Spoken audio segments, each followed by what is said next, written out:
Imagine walking through a paradise. The air is crisp, the lakes are teeming with fish, and the forests are heavy with fruit. There are no borders, no written laws, no flags, no countries, and no kings. For hundreds of thousands of years, this was the world of early humans. Small, nomadic bands roaming a wild earth. Conventional wisdom has long whispered a comforting myth to us that early humans lived in peaceful harmony with nature and with each other until civilization, cities, and greed corrupted us. Archaeology says that myth is a lie. Deep in the sediment of a dried-out lagoon in modern-day Kenya, and along the blood-stained banks of the Nile, scientists have uncovered a terrifying truth. Long before the first cities were built, long before the first empire was forged in bronze or iron, humans were already doing what we have done best ever since. They were slaughtering each other en masse. Today, we're going back to the dawn of humanity to answer a haunting question. When did ancient humans start fighting each other? And what did the very first war look like? For decades, anthropologists fell into two camps. One camp, influenced by thinkers like Jean-Jacques Rousseau, argued that humans are inherently peaceful, that war is a disease invented by civilization. The other camp looked at our closest evolutionary cousins, chimpanzees, which engage in brutal, coordinated territorial raids, and suspected that violence is stitched deep into our evolutionary DNA. To find out who was right, scientists had to look at the bones.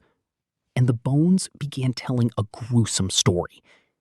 If you look at the deep prehistoric record, individual acts of violence, a fractured skull here, a broken jaw there, go back hundreds of thousands of years. Murder is old, but war is different. War isn't just a hot-headed fistfight or a personal feud.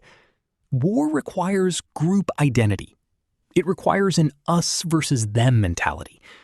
It requires coordination, planning, and the intent to wipe out or subjugate a rival group.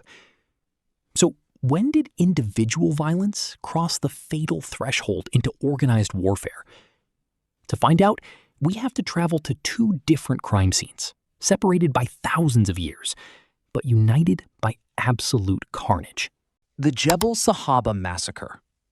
Our first stop takes us to the Nile Valley, at a prehistoric site known as Jebel Sahaba. When archaeologists excavated this site, they found a prehistoric cemetery dating back an astonishing 13,000 to 14,000 years. At first glance, it looked like a normal burial ground. But when forensic experts examined the skeletons, a horrifying picture emerged. Out of the 61 bodies found in the dust, nearly half of them bore undeniable signs of violent, unnatural deaths. We aren't just talking about clean breaks.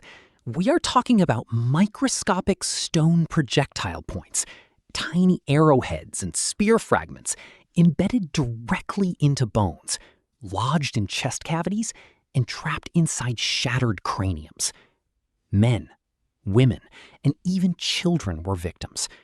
Some bodies showed multiple injuries, some healed, some fresh, proving that this wasn't a single tragic argument that got out of hand. This was a pattern.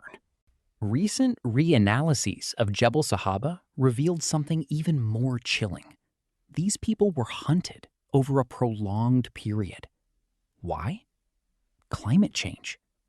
A severe shift in environmental conditions shrank the green spaces and dried up resources. Suddenly, hunter-gatherer groups were squeezed into tighter corridors, forced to fight over the exact same patches of food and water. It was a slow-burn, multi-generational conflict. It was systemic raiding. It was, effectively, a prehistoric war driven by starvation and survival. What triggered the first wars? So, when did ancient humans start fighting each other? The evidence tells us that intergroup violence has likely been a part of the human story for as long as we have lived in groups. Whenever human populations grew too large, whenever resources shrank due to drought or shifting climates, and whenever one group looked at another group's territory with envy, the baseline instinct for diplomacy often collapsed into violence. Before agriculture, war looked like sporadic, deadly raids. Bands of nomadic foragers would strike in the night, eliminate competitors, and secure hunting grounds.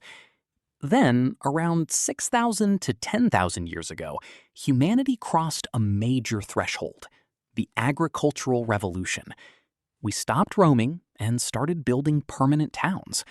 We accumulated property, grain silos, livestock, and land. And when humans started owning things, war changed forever. It stopped being about survival rates over a watering hole and started turning into organized campaigns for conquest, territory, and wealth, giving birth to the massive armies of ancient Mesopotamia, Egypt, and beyond. So, thank you for watching.